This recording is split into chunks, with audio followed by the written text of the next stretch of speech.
Esse é o planeta Terra, planeta em que vivemos há pelo menos 2 milhões de anos. Possui uma exuberante natureza, várias formas de vida. Precisamos nos adaptar para sobreviver neste planeta e ocupá-lo em toda a sua extensão. Usufruímos de todos os seus recursos e fizemos dele a nossa morada. Não apenas nos adaptamos ao planeta, mas também estamos adaptando ele a nossas vontades, aos nossos desejos, para o nosso conforto.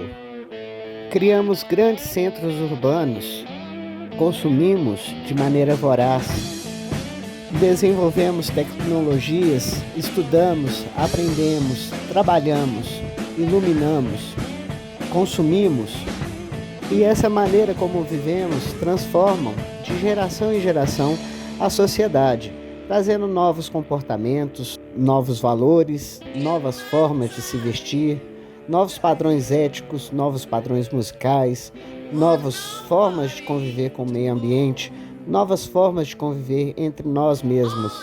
Agora os alunos do terceiro ano da escola Norma de Brito Piedade Martins têm o orgulho de apresentar uma conversa com pessoas de diferentes gerações para entender melhor essas diferenças. Primeira pergunta, como eram os conceitos de sua família em relação à sua infância? A educação, as brincadeiras da sua época, entre outras coisas. Muito boa. A senhora pode dar uma exemplificação de como era na sua época as brincadeiras, como a sua família trazia os valores? A brincadeira é normal, era pique-pega, roda, brincadeira de cidandinho. Brincadeiras mais dinâmicas. Pular corda, E como eram os ensinamentos da sua família? Qual eram os valores que ela trazia? É religião, né? A gente tinha... meu pai e minha mãe, a gente tinha muita fé, muita religião, dava muito valor, educação, não mexia no que é dos outros, né?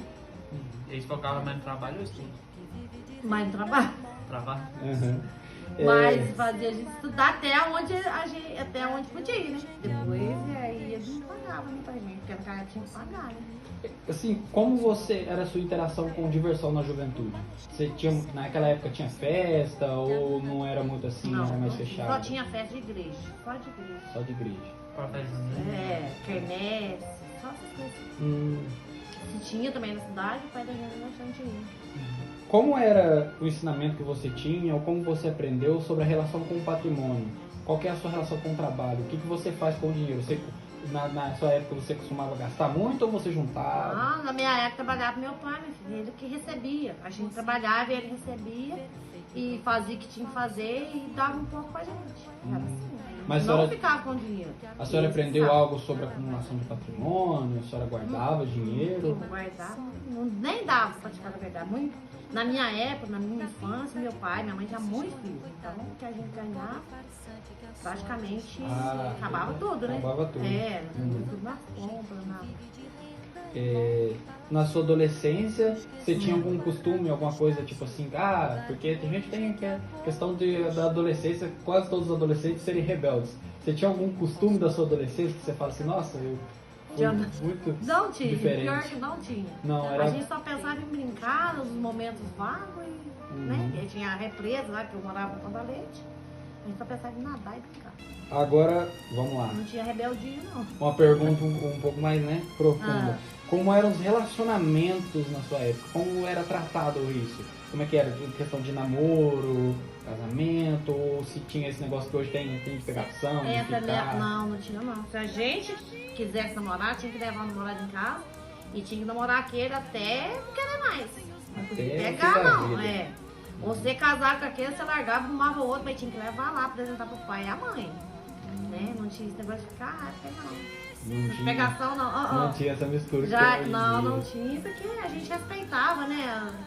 As amigas da gente. Né? Como você vê a geração de hoje? O que você enxerga na geração de hoje? A diferença? Você acha que é ruim? Tem muita diferença, mas também tem muita evolução, né?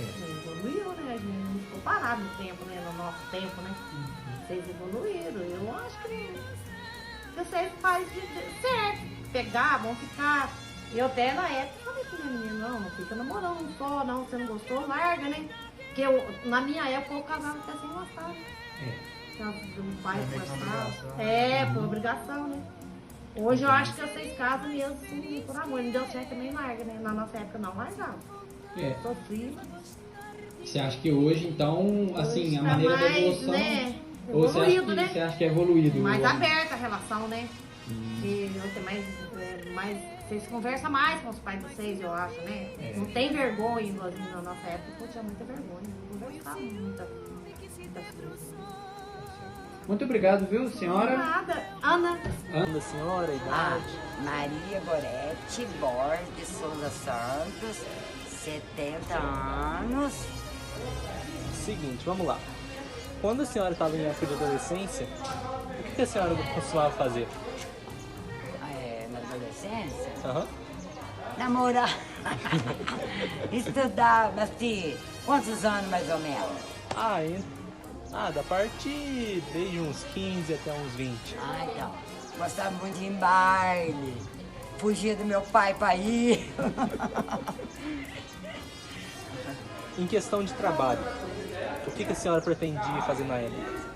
Quando eu tinha, assim, era mais nova, às vezes eu trabalhava assim, em doméstico, na casa dos outros. Depois eu comecei a entrar em escola e sou cozinheira. Como a senhora, era a relação da senhora com a família? Bem, minha família, a gente combina muito bem. Meus irmãos, eu não tenho pai nem mãe, mas que já faleceram. Mas com meus irmãos a gente combina muito bem. Certo. E em questão de patrimônio, como a senhora aprendeu sobre o dinheiro, a juntar, a manter? Eu aprendi muito com meu pai, com a minha mãe, entendeu? Aí quando eu comecei a trabalhar, minha mãe falava que a gente não podia assim gastar tudo. Tinha que guardar um pouco, que às vezes uma hora precisava, não tinha. Então a gente aprendeu isso com a minha mãe e meu pai, explicar as coisas. Certo. Como a senhora, na época, achava que seria o futuro, os dias de hoje? Eu pensava que ia ser, assim, bom, entendeu? Eu achava que seria. E em relacionamento, namorado, essas coisas? Eu namorei bem quando era mais nova. Hoje eu sou casada, faz 40 anos que eu sou casada. Combino muito bem com meu marido, graças a Deus. A gente vive bem na minha casa. Tenho um casal de filhos, já sou avó. Entendi. A senhora, quando a senhora era adolescente, como se diz, tudo que a senhora queria na época, a senhora realizou hoje? Mais ou menos. Quando eu era adolescente, meu pai era uma pessoa muito boa, muito trabalhador, mas antigamente era muito difícil as coisas, né? Mas o que ele podia dar pra gente, ele dava. Certo. Obrigadão. Nada. Durante os anos dourados, as famílias se reuniam em torno do rádio para ouvir a voz do Brasil. As televisões começam a chegar e entrar nos lares brasileiros. Os jornais traziam notícias, mas poucos no Brasil sabiam ler. A educação não era uma realidade tão acessível. As musas eram bastante diferentes, principalmente estereotipos americanos. O ideal de beleza tinha formas mais arredondadas. A forma de se vestir era mais recatada e discreta. Os homens eram mais másculos. O mundo vivia a era de ouro da televisão. E através dela poderiam assistir suas bandas preferidas de rock e seus novos ideais de consumo, ou o surgimento de uma nova rainha. As donas de casa com suas numerosas famílias passavam a sonhar com eletrodomésticos que viriam a facilitar seu dia a dia. O Brasil oficialmente ganha seu primeiro canal de televisão, a TV Tupi, e com a televisão, a primeira na paixão nacional do brasileiro. Neste período surge a Petrobras. O povo lamenta o suicídio de seu primeiro ditador, surgindo a promessa de desenvolvimento de 50 anos em apenas 5. As músicas mais ouvidas no Brasil eram fruto da criatividade do pessoal da Bossa Nova, que contava com imponentes vozes femininas. O dinheiro brasileiro tinha essa cara. e muitos se divertiam com as fotonovelas, disponíveis em qualquer banca de jornal. E agora os alunos da Escola Estadual Professora Norma de Brito Piedade Martins trazem um bate-papo com uma pessoa, um cidadão da cidade de Eloy Mendes que nasceu nesse período.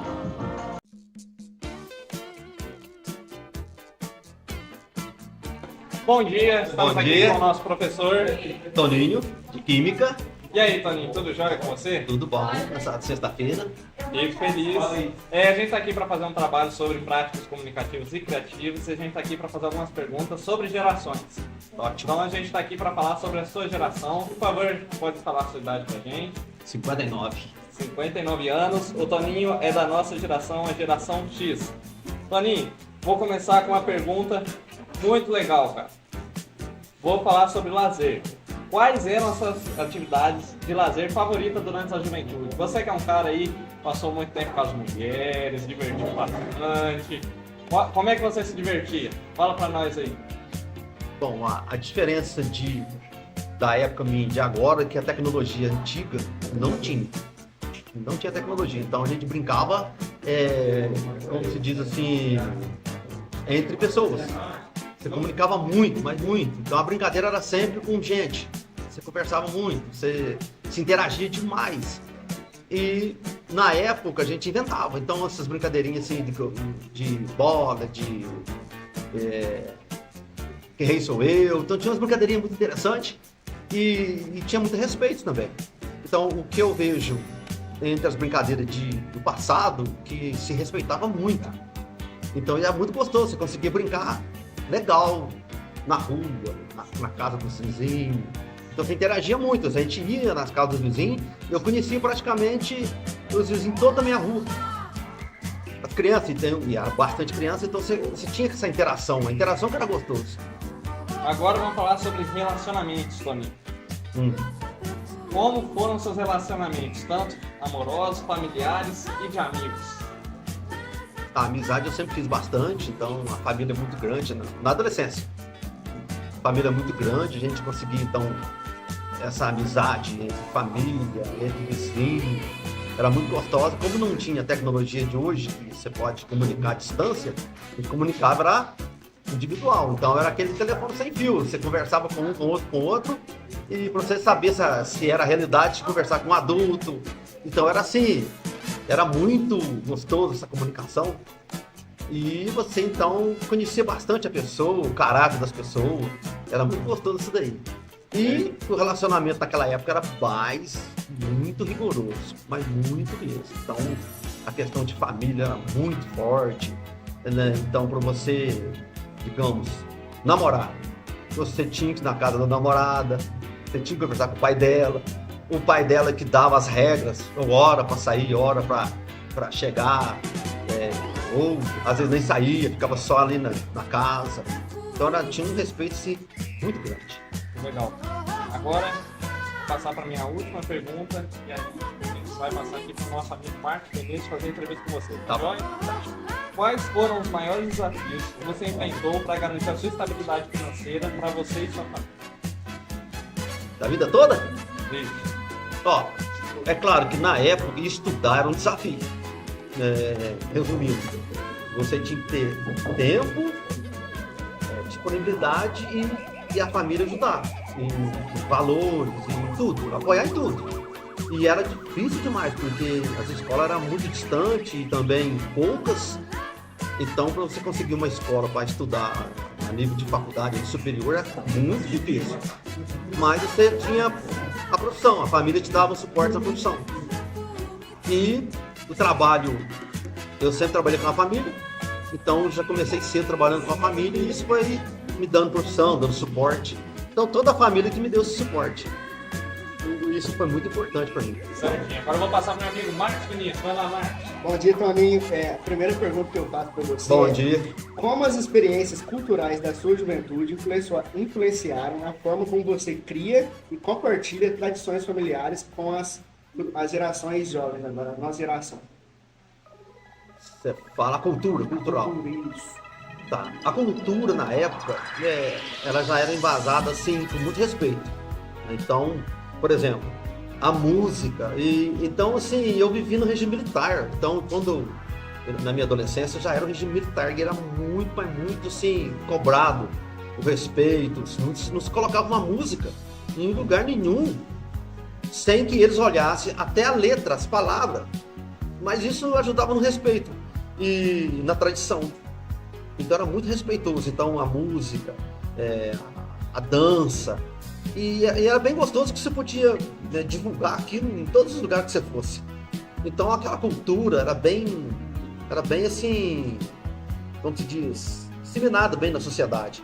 Não tinha como ir além daquilo, mas o bom que era com muito respeito, dava para você então interagir com todas as idades. Então, por exemplo, de 0 a 100, digamos assim, a dança, a música, o teatro. Então era tudo assim bem assim, organizado. Minha última pergunta para você seria: como você decidiu e concluiu a sua profissão? Eu digo que a gente controla o destino, mas ele não é dono dele. A gente tem que estar pronto para a diversidade. Isso daí, por exemplo, eu digo que hoje, agora, na sexta-feira, tá tudo legal, mas eu posso sair aqui e ter um acidente de moto. Igual aconteceu com esse amigo meu, ficar paralítico ou ficar doente. Então, o destino muda a cada segundo. E geralmente, você tem que estar preparado. A pessoa que está preparada, com profissionalismo, estudo, ele se sai melhor. Eu digo assim, eu não sou grande exemplo, mas o meu pai me deu oportunidade para estudar. Quando ele faleceu, eu estava preparado, parti para a área da educação. Eu estava com diploma, eu estava preparado para isso. Entrei na área da educação, posteriormente entrei na área de tratamento de água, onde eu trabalho como clínico no SAAI. Mas tudo isso é resultado do meu preparo desde a adolescência. E como essa geração se divertiu, dançou, brincou, revolucionou na moda e na estética, conheceu os primeiros aparelhos telefônicos, que custavam caro e não eram acessíveis a toda a população. Os televisores traziam mensagem de uma geração que dizia: faça amor, não faça guerra. Através da televisão assistiram a um Brasil campeão e viram as ruas se encherem de automóveis lançados pela recém-criada indústria automobilística brasileira. Crescimento e aumento das populações das cidades, os primeiros governantes militares, uma moeda com pouco poder aquisitivo, mas grandes esforços do governo para erradicar de vez o analfabetismo no Brasil. E a educação profissional passa a ser uma preocupação dos governantes. Valores como ética, como disciplina, são pregados abertamente nas escolas. E houve um aumento de mais de 300% na demanda por cursos superiores. As crianças aprendiam sobre os deveres cívicos do cidadão. É comum que as escolas ensinassem como tomar conta de bebês, corte e costura e contabilidade básica. O sonho de consumo do brasileiro acaba sendo transformado por um recente parque industrial nacional, com modelos para todos os gostos e bolsos. No campo da moda, a juventude experimenta novas cores e novas texturas, tudo com muita cor e alegria. O brasileiro descobre uma nova paixão, o automobilismo. Na música, o povo se dividia entre o rock and roll, a tropicália e a jovem guarda. E a seguir veremos o depoimento de uma cidadã que nasceu nesse período. Tatiana Mesquita. Qual a sua profissão? Professora. Por que você escolheu essa profissão? Bom, eu escolhi porque na época que eu vivia, meus pais com 10 filhos não tinham condição de pagar uma faculdade que eu queria. Não tínhamos programas de governo que tinha essa facilidade que tem hoje. Eu sempre quis fazer farmácia. E como não tinha dinheiro, eu consegui uma bolsa para fazer geografia, estudos sociais na época, aí eu fiz. Mas você sempre foi essa segunda opção? Sempre foi, sempre eu gostei muito, brincava ali de professora, mas minha primeira opção sempre foi farmácia. E geografia era a área de professora que você queria? Sim, a área de professora que eu queria. Entendi. Qual que é a sua idade? 48. Quantos filhos você tem? Duas. Duas meninas? Duas meninas. Qual que é a idade? Uma tem 27 e a outra tem 18 anos. Poliana e Maria Clara. Elas decidiram seguir a mesma profissão que você? Não. Quer dizer, a minha segunda filha, Maria Clara, ela quer fazer farmácia. Então, não sei, de alguma forma, se ela foi influenciada por eu ter falado isso ou não. Mas ela sempre gostou muito de química, física, então acho que foi por isso que ela escolheu a farmácia. E outra filha? Psicóloga. Fez psicologia. Por escolha dela também. Nunca interferi em nada. Porque eu acho que a profissão é uma coisa muito particular, você vai fazer o resto da vida. Então tem que ser uma coisa que você gosta de fazer. E quando foi que você saiu da casa dos seus pais? Eu tive duas fases de sair da casa dos meus pais. Porque meus pais moravam na zona rural. E eu com 7 anos tive que morar com meus irmãos na cidade. Né? Então ele morava na roça e eu morava na cidade. Então 7 anos foi a primeira fase que eu saí. Aí morei sempre com meus irmãos, desde 7 anos de idade. Depois, meu pai, eu com 16 anos, os meus pais mudaram para a cidade. Aí eu morei com meus pais, com 20 anos eu casei, aí eu saí de casa de novo. Então eu tive essas duas fases. Você é a mais nova dos seus irmãos? Sim, mais nova de 10. Como foi começar no mercado de trabalho depois da faculdade? Eu me formei em 96, só que eu fui trabalhar só em 96, eu fui trabalhar em 2018, que aí eu comecei a sentir a necessidade de trabalhar, porque eu ficava só em casa mesmo, cuidando das filhas. Tá. E quando você teve sua filha? Eu com 20, a primeira. E antes de trabalhava? Não. Ficava só em casa, ficava em casa, não trabalhava em lugar algum, até porque o mercado de trabalho era muito restrito na minha época de trabalho, que arrumava para trabalhar, né? A gente tinha que ter 18 anos, não podia trabalhar muito nova. Foi uma transição que teve, né?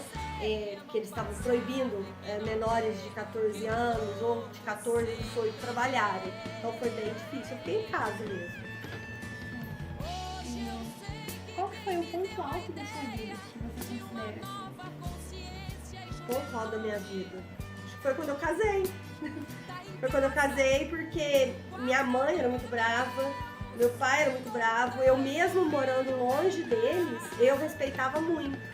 Tipo, eu tinha 16 anos, eu comecei a sair com 15 anos. Naquela época era muito assim, né? Saí com 15 anos de idade, começar a namorar com 15 anos depois dos 15 anos de idade. Então, eu comecei a sair de casa e meus pais eram muito bravos. Minha mãe, pra você ter uma ideia, ela ficava na roça e eu saía de casa e eu tinha horário pra chegar, mesmo ela não estando em casa, eu chegava no horário. Meia-noite eu tinha que estar dentro de casa. E se eu não chegasse, ela sabia. Vizinhos, de certo, né? Aí, casei, foi meu ponto alto, porque aí eu comecei a ser independente, né? Comecei a construir a vida com meu marido, então foi meu ponto alto. Pra te falar, não foi nem minha formatura, foi meu ponto alto, foi sair de casa para casar. E você disse que seu marido foi o ponto alto, né? E quando você conheceu ele, como? Bom, meu marido, eu estudei com ele, ria dele horrores, sabe? Aí um dia, sei lá, enxerguei ele. Depois de um tempo, eu tinha 19 para 20 anos, eu namorei, noivei, casei em 1 ano. Conheci ele, começamos a namorar, namoramos 1 ano e casei. Muito. Fazem 28 anos que eu sou casada. E qual que era o seu sonho de infância? Pra sua vida? A vida que você sonhava? Pra minha vida, que eu sonhava? Ai, meu sonho de infância era formar, morar fora, viver uma outra vida daquele mundinho, porque o mundo era muito pequeno, né? A vida em sociedade, na época que a gente viveu, até antes de mim, era muito fechado, as pessoas tinham a cabeça muito fechada. Então o meu sonho era sair, estudar fora, ter uma vida independente, mas meus pais sempre me poliram e deixaram eu lá quietinha dentro de casa, pra ser igual a minha mãe, a esposa, a mãe. Então foi bem isso. Aproveitando essa parte, quais valores você trouxe dos seus pais e pretende levar para os seus filhos? Respeito, sem mentira.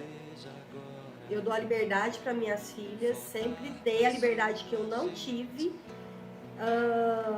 para que elas soubessem hoje todos os conceitos de vida boa, de sem mentira, fazer o que pode, respeitar todo mundo. Então esses são os valores. Meu pai sempre me ensinou isso: respeito, não mentir, respeitar o próximo, principalmente no lugar que a gente tá, sempre. E você gosta de fazer parte da sua geração? Gosto. Minha geração a gente dançava muito. Podia estar chovendo que eu saía pra dançar. Adoro dançar até hoje, sabe? Então eu gostei muito da minha época, porque tinha as danceterias, né? Tinha os barzinhos com música. Então a gente gostava muito daquilo. Eu gostava muito daquilo. Eu saía mais pra dançar. Dava sexta-feira, eu já tava no clube, que lá na minha cidade era pequenininha, tinha um clube. Todo mundo encontrava ali, então era muito gostoso. Então, sua adolescência e a sua juventude... Não, na verdade não. Então, você aproveitou a sua adolescência mesmo com... Sim, eu aproveitei, desde as minhas privações, eu aproveitei a minha adolescência. Íamos pra praça, conversávamos, brincávamos, até de brincadeira bobinha na época, que era passar anel, cair no poço. Hoje ninguém nem sabe o que é isso, lógico. Mas a gente aproveitava, dentro das minhas restrições, eu aproveitava bastante. Obrigada. Obrigada. Agora vamos falar de uma geração alegre, descontraída, colorida, profundamente marcada pelos avanços tecnológicos e a introdução de vários equipamentos eletrônicos. Surgem novas musas, período marcado por profundas mudanças políticas, como o fim da ditadura, fim de uma guerra fria travada entre os Estados Unidos e a extinta União Soviética, surgimento de novos ídolos, a extinção da TV Tupi e o surgimento de novas tendências na televisão, surgimento de novos artistas com suas letras reacionárias. O Brasil conhece a hiperinflação e as mudanças rotineiras em sua moeda. A população vai às ruas exigindo as diretas já. Os ritmos eletrônicos ganham espaço nas danceterias de todo o Brasil. E a música sertaneja se torna cada vez mais popular. Começam a chegar no Brasil os primeiros computadores. A juventude se deliciava com a leitura de revistas e periódicos, criados para agradar aos mais diferentes públicos. Inclusive, a leitura era uma das principais formas de lazer dessa geração, que lia muitos livros de escritores nacionais e internacionais. Muitos dessa geração vão se lembrar da coleção Vagalume. Na moda, roupas coloridas, muitos acessórios e cabelos extravagantes, com seus cortes, volumes e pinturas. Para o lazer da juventude, surgem os parques temáticos, os parques de diversões, jogos e brincadeiras para se fazer em casa e as turmas que praticavam esportes na rua. Nos bailes sempre tinha a galera dos passinhos que ensaiavam a coreografia da música e a música lenta para quem sabe dar uns beijinhos. Surgem também os jogos eletrônicos e os fliperamas, e eles transformarão profundamente a maneira dos jovens se divertir. Na indústria de automóveis surgem novos modelos que rapidamente ganham um gosto popular. Agora vejamos o que nos conta uma cidadã que nasceu nesse período. Bom dia, queridos. É um prazer estar aqui respondendo as questões de vocês e colaborar dentro do que for preciso. Obrigada. Vou começar a fazer as perguntas. Ok. Qual era a sua diversão na adolescência? Dançar até o chão. Os carnavais de short curto, mas ainda bem que a gente muda de ideia quando fica mais velho, né? É casada? Sim, 18 anos e feliz. Tem filhos? Uma filha de 10 anos. Qual foi seu primeiro trabalho? Ajudar o meu avô no armazém dele. Aí eu comia doce de graça todo dia. Era o melhor serviço do mundo. Com quantos anos você começou? Aos 13. Quantos trabalhos já teve? De lá pra cá, eu fui secretária, técnica de enfermagem, enfermeira e professora, só. Tem casa própria? Sim, pagando, né? Mas eu não. Quando conquistou? 2015, depois dos filhos, né? Os filhos tendem a querer. A gente quer melhorar mais depois deles. Então aí a gente compra casa, a gente quer sossegar, a gente diminui a bebida, a gente aumenta o tamanho do short, né? Tem carro? Sim. Quando conquistou o carro? O carro já faz um tempinho, na faculdade. Conquistei carro, na faculdade eu trabalhava, né? Comprei o primeiro carro. Quando teve seu primeiro namorado? Aos 14. Quantos namorados já teve? 3. O marido é o terceiro, tá? Rodei pouco, né? Quanto tempo é casada? 18 anos. Como conheceu seu marido? Trabalhando com ele na delegacia. Tá, obrigada. De nada, era só... Meu nome é Sara, professora de artes e de música na Escola Marco Brito, tenho 40 anos. Como você achou que seria quando você tivesse 20 anos? Eu achei que seria rica. Isso é uma ilusão, né? A gente, quando é mais novo, tem muitos sonhos e a gente acha que vai ficar rico rapidinho, né? Mas você amadurece, vai ficando adulto, percebe que é bem difícil. Mas era isso que eu pensava, que eu sempre pensei em ter um bom trabalho, né, para conquistar as coisas que eu tinha vontade. E graças a Deus tem sido assim. O que você achou que mudou durante esses anos para você? Então, a principal mudança para mim foi a maturidade, né, que chegou com o tempo, né, me tornando adulta. E assim, eu passei a ver a vida diferente, né, porque até então, quando você é muito novo, a vida é um conto de fadas, né, um sonho. Só que a hora que você vai amadurecendo, você vai vendo como que é a realidade, o quanto a gente tem que batalhar, correr atrás dos sonhos.